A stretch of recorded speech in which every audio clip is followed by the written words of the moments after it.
I believe we're on chapter 18.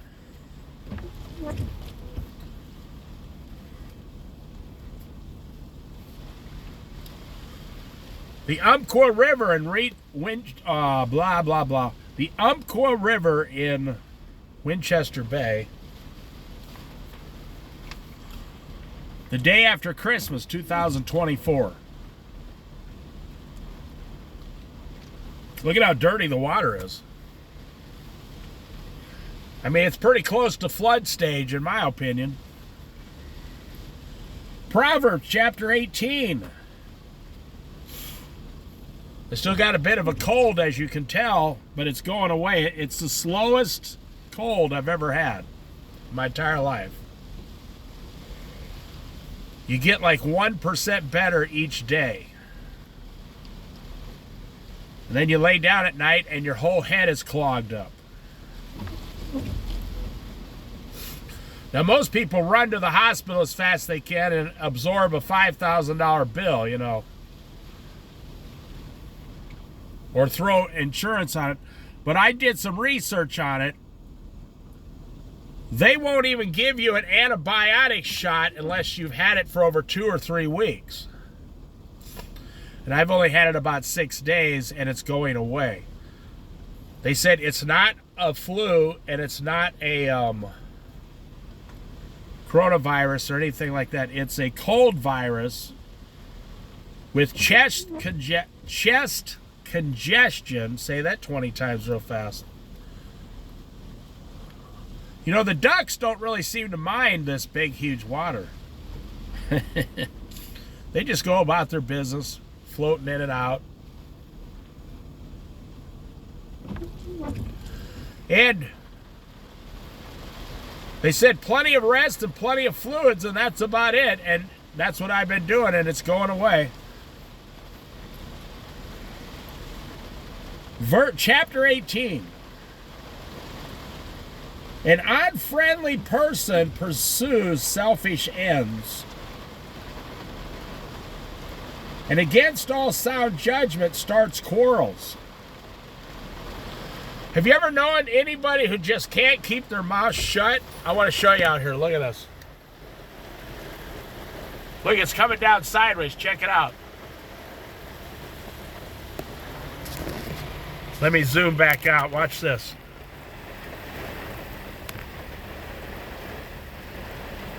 That's how my head feels inside with my cold. No, God is faithful. I'm telling you, God is faithful. I got to roll up the window before I flood out. Now, I love the outdoors.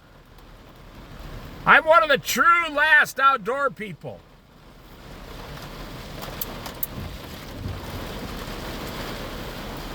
When it starts doing this, I like to, go outside. Boy, look at it come down. Wow. I don't stay in my house. I tell my wife, let's get in the car and go sit down and watch the river or something. Let's go to the beach and stare out the window. I love stuff like this. Okay, again, an unfriendly person pursues selfish ends. Have you ever had a selfish person in your life? Maybe a family member, maybe a friend, maybe a coworker. They were selfish.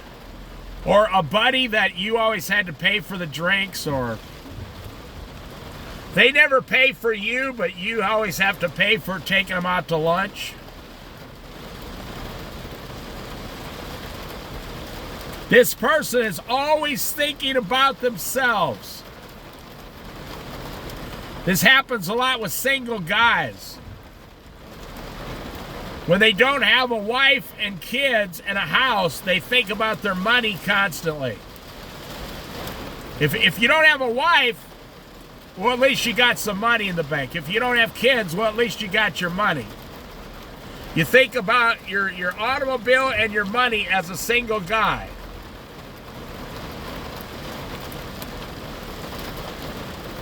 Now, what does the Bible call a person like that? unfriendly.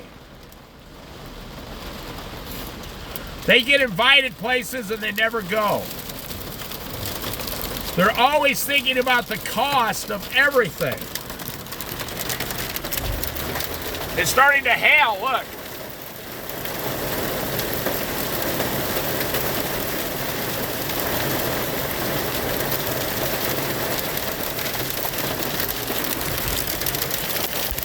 Whoa!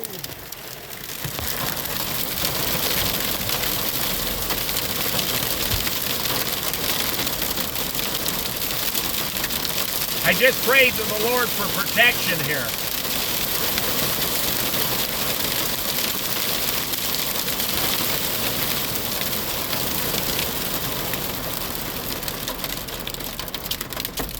Wow.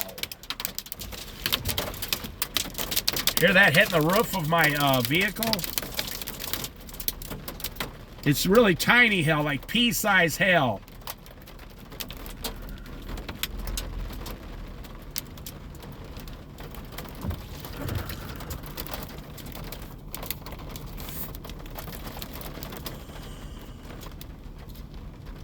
The seagulls never even moved. They just sat there, getting pelted in the head. Wow. An unfriendly person pursues selfish gain, and against all sound judgment starts quarrels. So, two questions here. Have you ever known a selfish person in your life? They've been in your life a long time.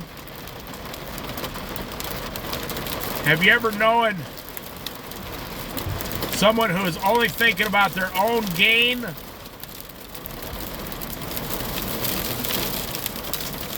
And they always start quarrels?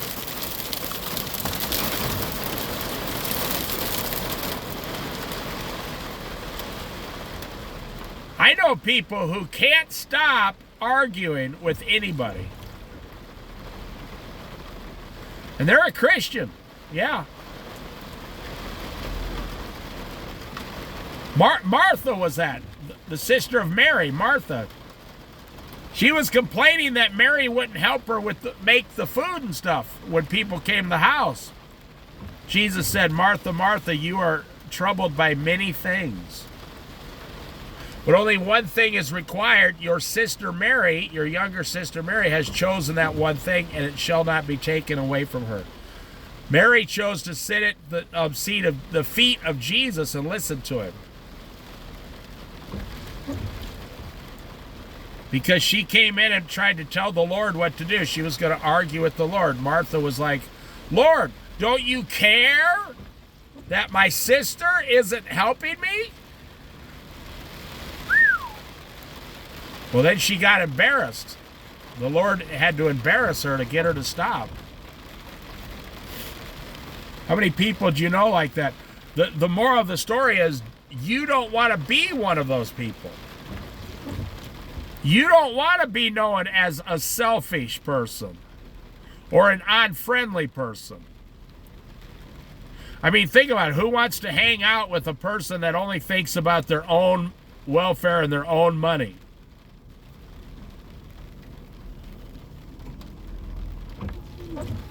I mean, I've known people, boy, if you break something of theirs by accident or something, like you could be at their house helping them out because they asked you for help, and you go over and one of their tools breaks or something because it was in your hands. See, this is what breaks up friendships. Then the person says, well, now I got to buy a new tool and you have to pay for half. The best thing you can do with a person like that is get as far away from them as possible. Give them the money for the tool and then never go back, ever. I'm not kidding. That person will bleed you out of a lot of things in your life that you're not guilty for, but that's... Whoa, did you see the lightning? Whoa!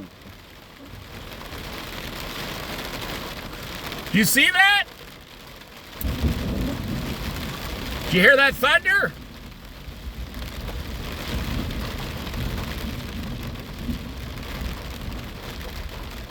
God is right above our Bible study today, boy. That lightning it's moving towards Reedsport. It was about 2 seconds away. 1 Mississippi, 2 Mississippi. I don't know if you know how to do that. As soon as you see the lightning, you start counting 1 Mississippi, 2 Mississippi, 3. Then you can tell how far away the lightning is. That was about 2 to 3 seconds away, so it's over by Reedsport now, hitting Reedsport. Now look it over here.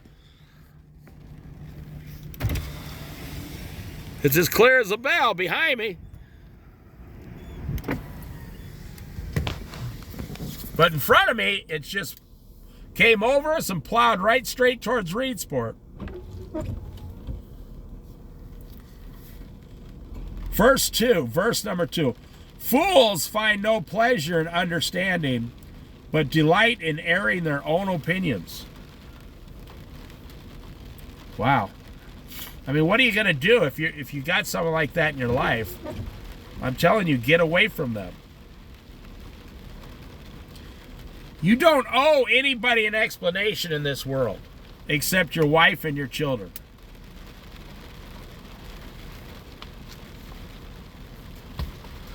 You don't have to tell someone why you're not coming back. They're not going to understand you. They won't understand one thing you are saying. They will not. They just won't get it.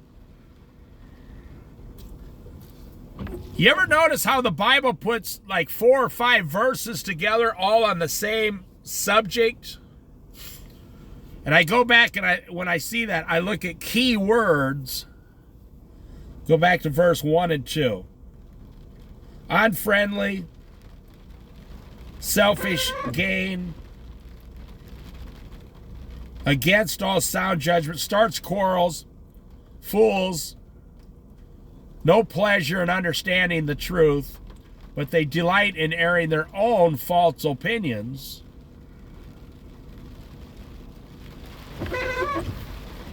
Number 3, when wickedness comes, so does contempt, and with shame comes reproach. All of that goes to why are you hanging out with a person that's using you? I mean, are you that lonely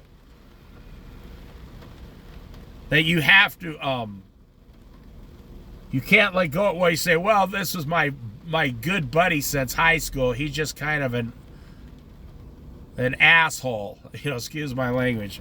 He's kind of a jerk. Well, think about it. You're going to spend 30 more years of your life hanging out with this guy every once in a while.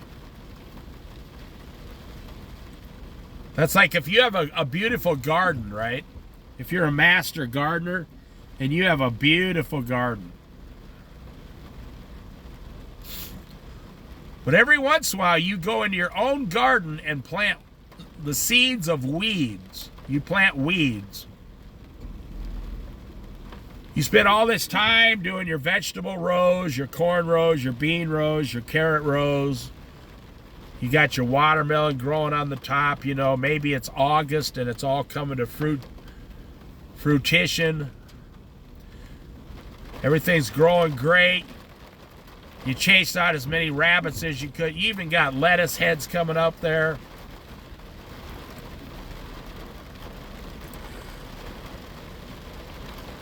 But every couple of weeks you go and throw seeds of, weeds into your garden. Why would you do that? Well, you wouldn't do that. Nobody would. No common sense would do that. You personally wouldn't do that. You say, no, I wouldn't do that.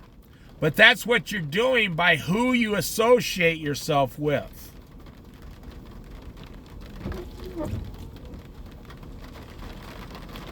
I mean, when I was younger, there were people that I hung out with, but then they made it clear that they never wanted to talk about Jesus. I said, all right, well, then we can't hang out. I'm sorry.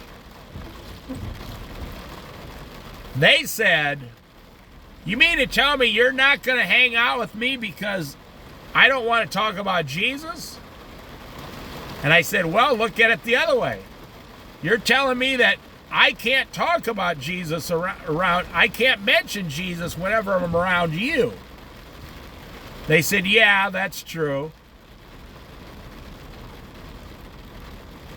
I said, so I'm never going to stop talking about Jesus, so I'm not actually the one making the decision here. You made the decision.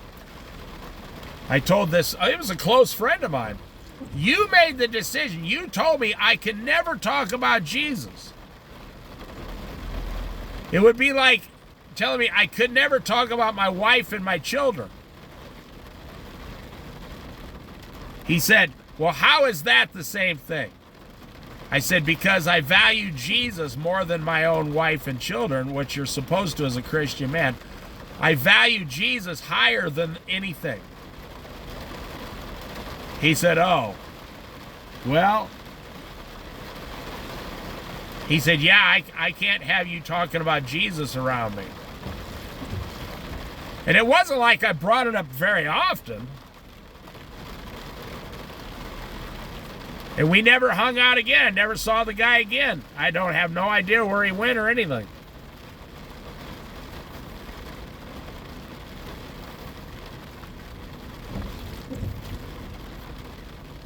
I used to hang out with a good old country boy, farm boy.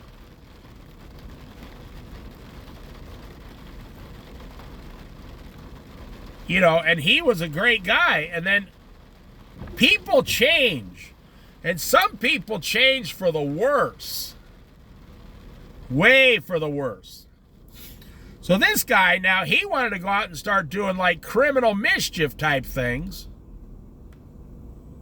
And I said, no, I can't do that. I'm not going to do that. I said, I'm not going to go harm anybody else's property. He says, oh, come on, it'll be fun. I said, no, you've gone down the wrong road. My very best friend, one of my top 3 best friends. There goes lightning right there. 1 Mississippi, 2 Mississippi, 3 Mississippi, 4 Mississippi. Yeah, that's a long ways away. There was no thunder. It was just right up in the atmosphere. So one of my top 3 best friends, you know, when I was 19 and 20, we used to drink together. I mean, I'm telling you, I went to grade school, middle school, and high school with this kid. We were great friends. Went to each other's birthday parties once in a while. In the same classroom a couple times. We were great friends. And then he started doing drugs. We were sitting in my vehicle, and he pulled out some cocaine. He says, hey, you want to do a line of coke? Well, I've told this story before. He had like $1,000 worth of cocaine. You know, this is 1980. I took it and dumped it upside down and stepped on it. I said, you ever bring drugs around me again, I'm going to blow your brains out. That's what I told him at the time. He continued to do drugs for like 6, 7 more years. Then he spent the next 20 years in drug rehab. Narcotics Anonymous. He was clean. He lived a good life, but he always had to go to Narcon because he always had the urge. And what changed in him? He was the sweetest person. He really was. He was shy around girls, everything. He started working at a packing house, and he got in with a rough group of guys over there. And he started doing speed to get up to go to work the next day, and that's where it started. And then he would do some more speed in the afternoon. Then pretty soon he was too jacked up, so he took some downers. Oh, yeah. he became a completely different person. Then he started doing lines of cocaine. And as soon as I found this out, now this is a guy I knew for 15 years of my childhood. I'm not going to go to jail because you got drugs on you if we get pulled over. That's why I don't pick up homeless people. Hitchhikers. No. How do you know that guy doesn't have a pound of cocaine in his backpack or heroin? And then you get pulled over. And the guy says, oh, it's his. He was having me hold it. I mean, don't you watch Cops?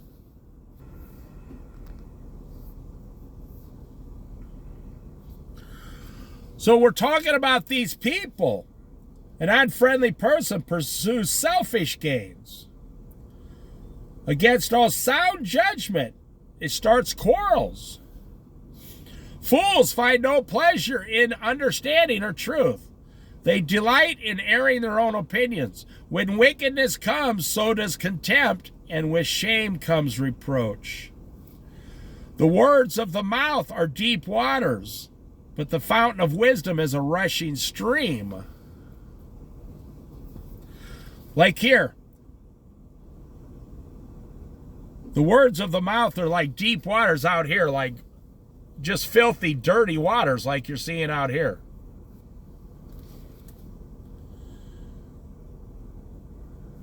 You got to watch your words, what you're saying. But the fountain of wisdom, it's like a rushing, clear mountain stream, you see. So that's what I'm saying. Who are you hanging out with? You know, 2025 comes in 6 days. It'll be here in 7 days. January 1st, 2025. What are you going to do? You going to just be the same old you? That, you know, that sounds so exciting. Sounds so exciting. You're just going to be the same old boring you. Do the same thing every year. Say that. Now, if you want to know how to change, listen to the words I'm saying. Even though they're kind of harsh, you got to hear them. You're just going to say the same old boring jokes, the same old boring stuff. You're never going to grow. You're never going to go forward. You're just going to be sluggish and out of shape, and you're going to blame somebody else. Blame the teachers. Blame the government. Blame your parents. Blame your wife. You know, I know people who blame their kids for holding them back. Well, I could be something if I didn't have kids. I know guys that say right out loud, I never wanted to get married and have kids, but I got this girl pregnant, so I did the right thing, and now we got 4 kids together. And they're not happy. The guy's always reminding his wife about how he could have been something really incredible if she didn't get pregnant. I told him, I said, you're full of crap. You're so full of crap. Everything you say is stupid. He said, yeah, okay, Dave. I said, no, seriously. Name right now 3 things you want to be great at. Great. He couldn't name them, see? That's the deal. He couldn't name them. He said, well, I knew when I was younger. I said, well, so now you just sit on the couch drinking beer every night with no discipline. You're not trying to be great. You're trying to be an average husband and an average dad. You see, he was the one bringing it up.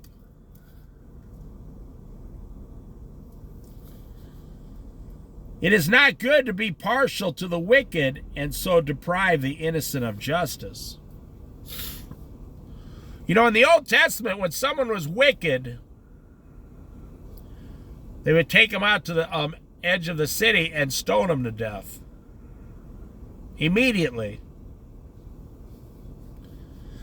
You never had gangs back then and criminals and mobsters. You never had any of that stuff.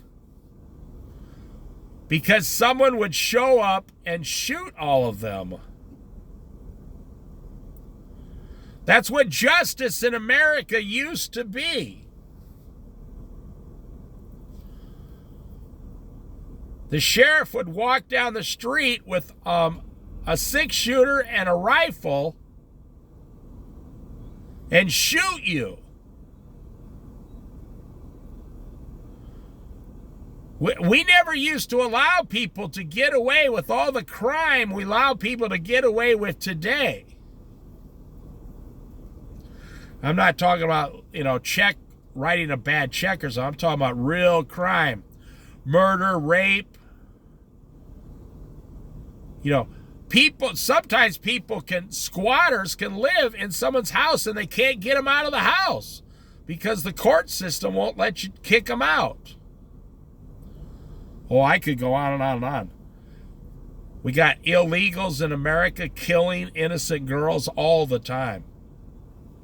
We just had that guy at the subway in New York light a woman on fire, and everybody just stood there and watched her burn to death. Now, that wouldn't have happened around here.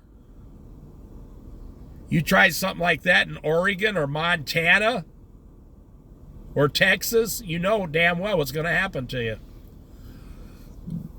First of all, 5 guys would jump up before you even got to the woman. And if you did get part of her clothes on fire, 5 guys would be beating the heck out of you while everybody else was throwing water on her to get the fire off her. It said, you can look up the story, it just happened a week and a half ago. An illegal immigrant went into the subway car, lit a woman on fire, went outside, sat on the bench, and watched her burn to death. And then when asked him what happened, he says, I don't remember, and I don't recall any of it. Oh, that's a real good excuse right there. But what's more concerning, there were like 20 people on the subway car who stood there and watched her burn to death.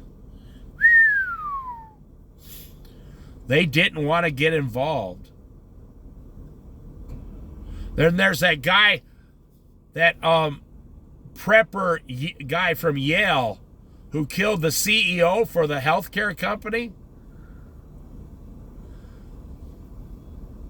And 80% of young people said they agree with the guy who killed the CEO from the healthcare company. It's all over the line. And we never used to have this kind of America.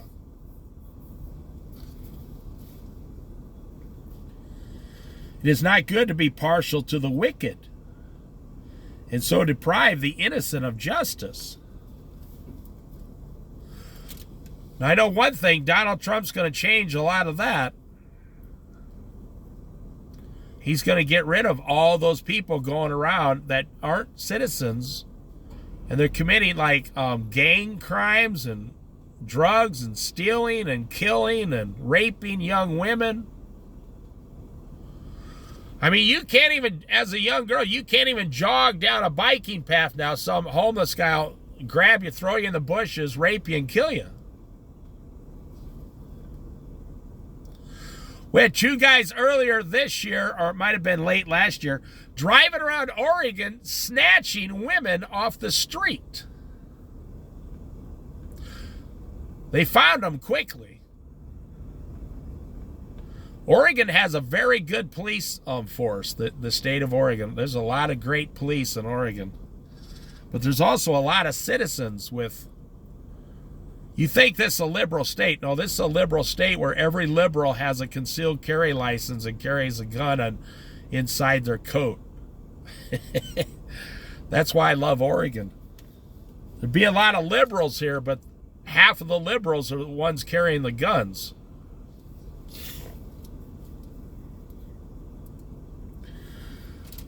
Because you're not supposed to side with wickedness. You're supposed to punish it immediately so the people can live their lives in peace.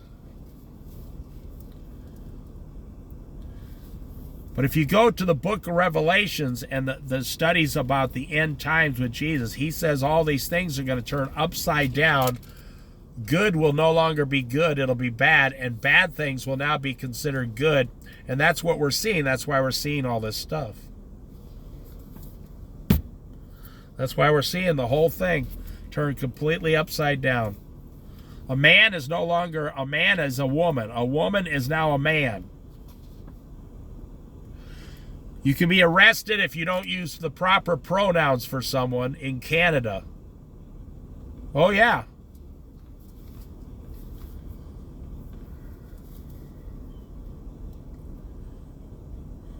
The words of a gossip are like choice morsels. They go down to the inmost parts. So what's worse? A person who does the gossiping or the person listening to the one gossiping?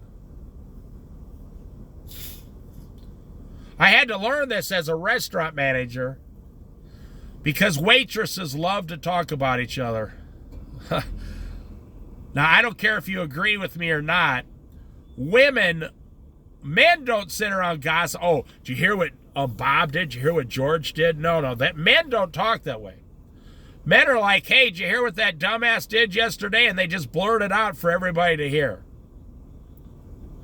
But women, they'll pull you aside, they'll start whispering. I got to tell you something. Oh, it's juicy. You'll never guess what happened to Susie yesterday. And I was 20 years old, and then up to 35, I was a restaurant manager, up to 40 years old. And I had to learn quickly that women will stab each other in the back faster than anything I've ever seen. I don't know why women do this. They feel threatened or something. They feel threatened by the other women. I don't know what other than we're all sinners, but men don't act this way. But women, oh yeah. And so it says here, the words of a gossip are like choice morsels. You see, they go down into your inmost parts. So if you're listening,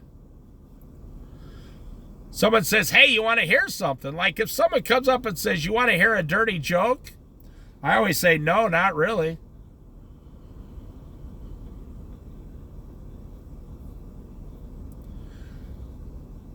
Oh, yeah. Customers tell me in the past, what are you, some goody two-shoes or something? I say, no, I'm a Christian. I'm not supposed to listen to dirty jokes. And if they say, well, I say, well, let me tell you some dirty jokes about your mother first. Would you like that? And they go, no. I say, well, then I don't want to hear your dirty jokes. I can make up some dirty jokes about your mom. And it usually makes them back right down. Otherwise, I'm not making stuff. It's happened to me before. I'm not a righteous person. I've told dirty jokes in the past, sure. But I cover my ears, I say, and I just walk away. I say, I don't want that information in my head anymore. Like, I don't want those gossiping morsels going down into my heart and corrupting me. But I've learned, I don't care what you say. If you're a woman and you're not living in a bubble, you know most other women will sell you down the river in 5 seconds. Oh, yeah. And they don't even act like this with men. They only act like this with other women.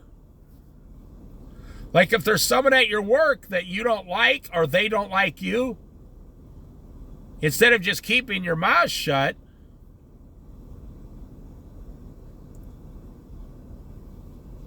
you have to somehow harm them to prove everything they're saying is wrong. So it starts with gossiping. Paul said, if a young widow, like that would be like a 40 or 50-year-old young widow, the Apostle Paul said, if you are a young widow, and you find yourself, no, he said,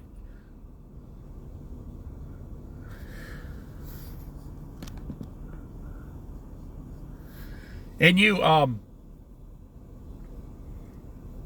find yourself out gossiping, it is better for you to get married and go back to your house with your new man, because as a widow, you're allowed to get remarried. It's better for you to get remarried and maybe have a couple more kids. Or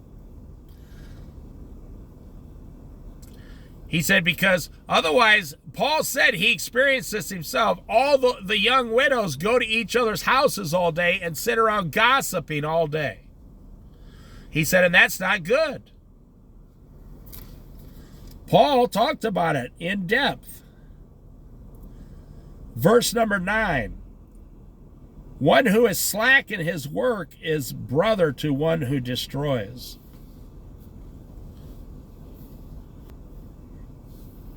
Now, I hope you're learning something in all these Bible studies. That they're very just common sense. They're very straightforward. They're very simple to understand. It just said, one who is slack in his work. You know, never finishes the whole job. Like a job you could do in 3 days takes this guy 3 weeks. He is a brother to one who destroys. I got hired by a guy once in Iowa. The guy said, now this guy was he was a foreigner, like a Lithuanian or so. He had a beautiful, voluptuous wife. He had 2 beautiful children. And he bought this house. And he said, but he had money, but he wanted to redo the whole inside of the house himself. And he invited me over, and he said, I got the information out of what's called an old thrifty nickel paper. You could put an ad in there for $5. That's what a nickel was, a thrifty nickel. And he said he was looking for some part-time construction help. And I was working full-time, and I wanted to get a part-time job. I once had 2 full-time jobs and a part-time job at the same time. And so I went to his house, nicest guy I've ever met, so nice. His wife was cooking like Lithuanian goulash or so. It was, oh my goodness. He says, okay, well, we'll sit down and have dinner first and talk. And so he said, I can only hire you a little bit at a time. I said, okay, that's fine. So I ate the goulash. I can't even cook this good. This woman, she came from the country of goulash or something. That goulash was thick, creamy. It had beef in it. Oh my goodness. This guy was like 25 years older than me at the time. And so he wanted, like, he'd go to a doorway and say,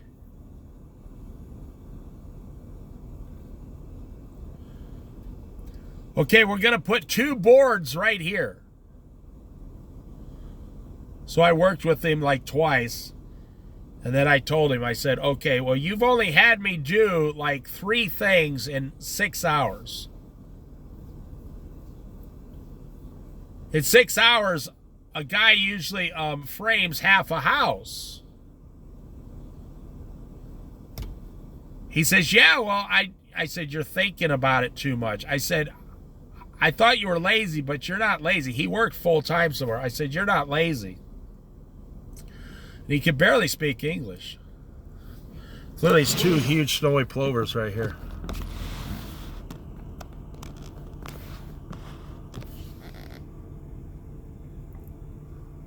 Where are they?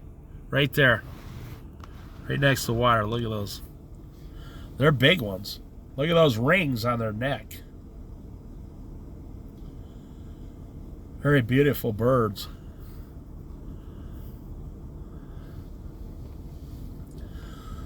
I told the guy, you don't need me here. You're wasting money. The second time I worked for, I said, I'm not even going to take your money this time. Let me take you around the house and show you the things you can do by yourself all the time. You can do 90% of the inside of your house by yourself. And he thanked me. He said, I think you're right. He says, I don't need any help. So instead of taking the guy's money, I saved the guy thousands of dollars by not hiring someone. And then he just said, yeah, I'll just do it myself. You're right. But here, one who is slack in his work is brother to one who destroys. Now, I could have milked that job. I could have worked for that guy for 3 years.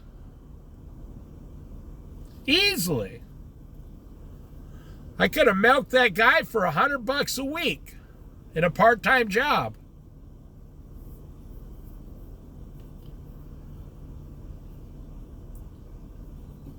But then I would have been brother to the destroyer, the devil, the one who steals, kills, and destroys. He's come to steal, kill, and destroy.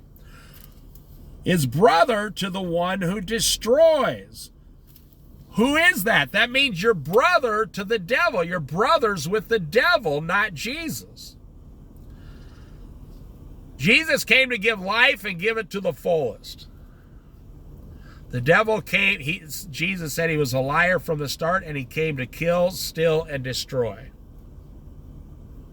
Not my words, that's the words of the Lord Jesus Christ.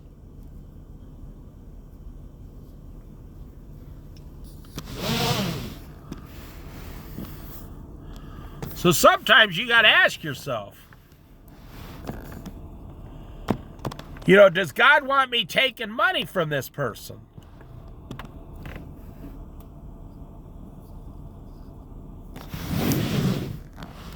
But in the case that I was at, no, the answer is no. I think I'm going to stop right there. Verse 9. It only goes up to verse 24. Maybe we'll finish the whole thing next time. Ask yourself, what are you living for? Did I lose $100? No, I already had like 2 jobs.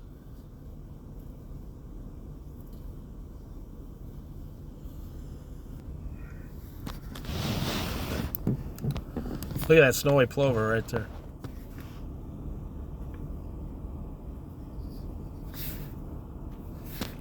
I think it's so beautiful.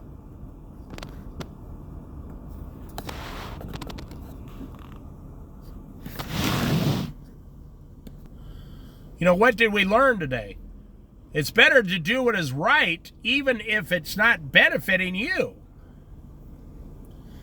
So that you will not be counted amongst, the deceitful. I'll tell you one last story. I was, I think I was like 19 years old. And I got a job at a local state park where I grew up. And this guy, they called him Old Man So-and-so. He had been working at that same state park for 30 years. He was about to retire. And everybody knew he was a grumpy old man. But it was me and 2 other guys, and it was just a summer job. And this guy was like 60 years old or 63, getting ready to retire off the state. And he had lived in that house that the state provided for 30 years at that park. Everybody in the whole area knew him. He said, well, you got to work hard and everything. And if you find another job before the end of the season, you promise you'll give me a 2 weeks notice. I said, yes, I will. So I don't know. He was getting kind of senile. I don't know what the deal was. The other guy was like 45 years old, and the other kid was like me, was like 23 years old. I can tell you a good story about that 23-year-old kid. I'll tell you that. if I remember after this story. So we all worked there 3 months, and then the state funding was running out. So he said, okay, I can only use you for like a week and a half to finish up these jobs, then you're all done. There wasn't even 2 weeks left. He says, but if you did such a great job, if you find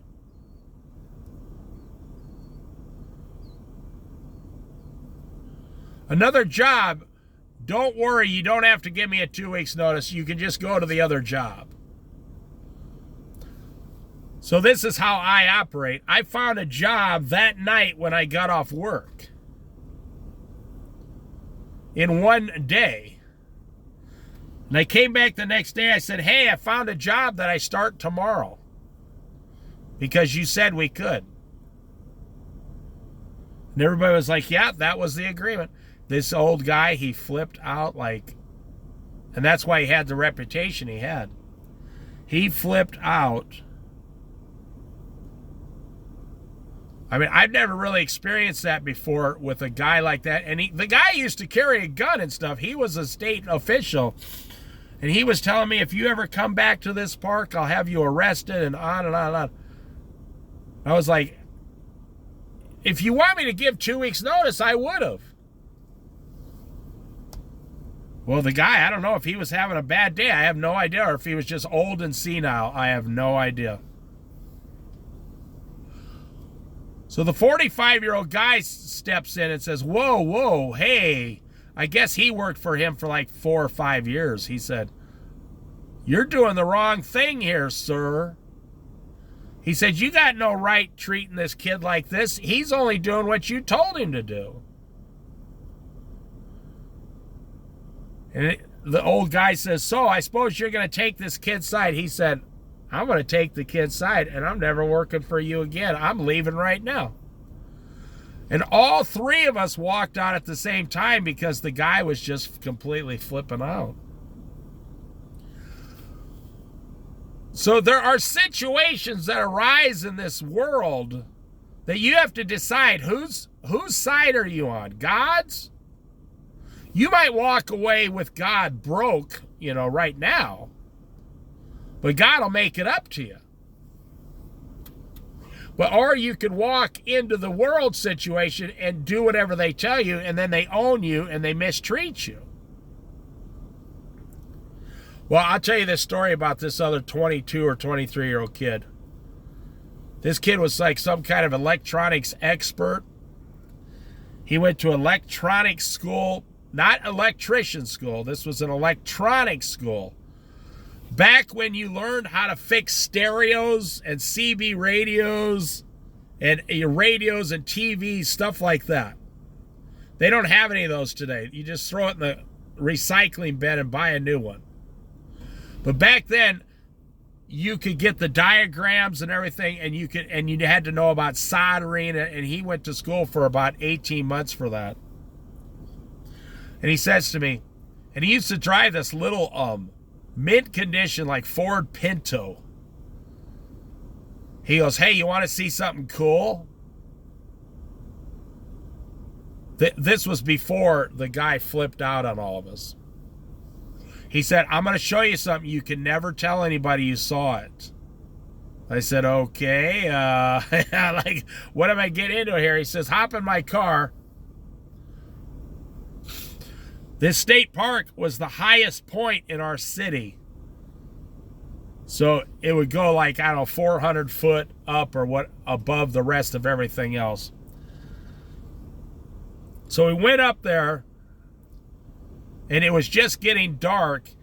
He said, check this out. And he goes to the back of his, opens up the hatchback, comes back with this antenna that he extended 30 foot up into the air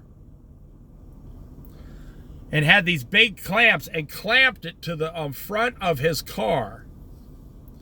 And then he had a little connection plug-in that he snapped together. And then he Underneath where a spare tire was, he pulls out this illegal CB radio. Now, if you know anything about CB radios and stuff, my dad was a truck driver. It was illegal to have something called a power mic. All this is run by the FCC, and it was illegal to have. A lot of guys had them, but a power mic would boost your signal like 100 miles, and you weren't supposed to be able to do that. Well, this guy, he turned his CB radio into a ham radio. And it was 100% illegal at the time. You weren't, even today, they follow, you got to register every ham operated radio. And I'm like, I didn't know what it was. I said, well, that's the biggest CB radio I've ever seen. He says, well, it's not a CB radio. He had something that weighed like 10 pounds, and he had it all in a box, and he sets it on the seat and says, check this out. Let's talk to someone in Moscow. I said, now you got to understand, before cell phones, right? No cell phones. I said, someone in Moscow. He said, I can talk to anybody in the world I want to. He said, but I can only talk so long because the FCC, my antenna and my power thing is so big. He said, it's almost bigger than the local military.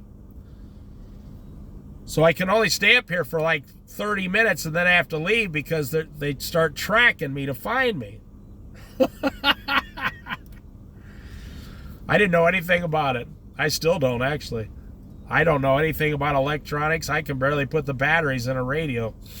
And so this guy, he's going back and forth. It's like, okay, says, yeah, and he didn't have anything legal. And all of a sudden, someone comes on from Russia like, ja, Klugenskaff. He said, English, I speak English. So somebody else came, yeah, I speak a little English. Where are you? He says, we're over here in the in Iowa. And this person was like, we're over here on the Western Front in Russia. And he talked to the person for like 20 minutes. And then he starts fooling around. And he got someone in Africa. That's what a shortwave radio get people all over the world. Then he got someone in Africa that he was talking to, but they didn't speak English. He had no idea what they were saying, and they didn't know what he was saying. But they took turns trying to talk to each other, but they had no idea what they were saying. He says, okay, we got to go now. He says, we're going to be tracked pretty soon. He says, so don't ever tell anybody you saw this.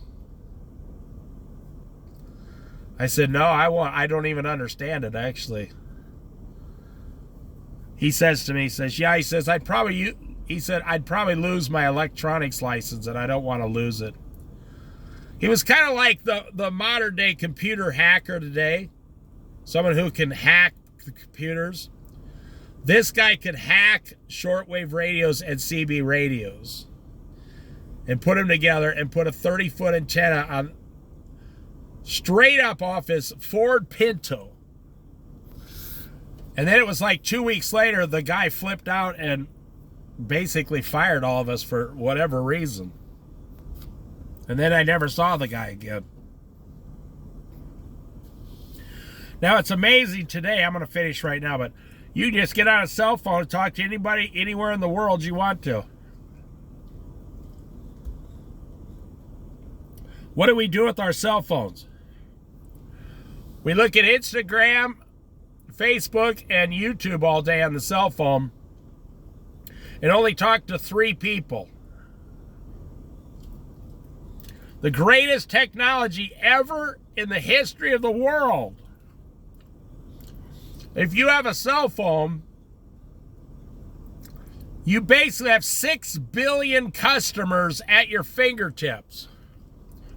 Everybody talks about wanting to get rich. You have 6 billion customers.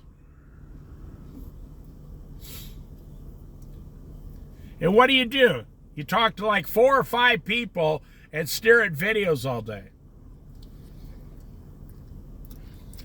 They say there's more computer technology inside your cell phone than the technology they had to send the first men to the moon.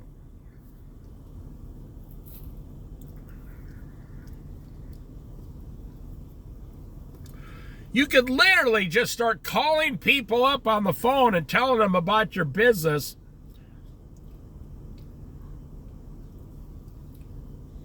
But nobody does it.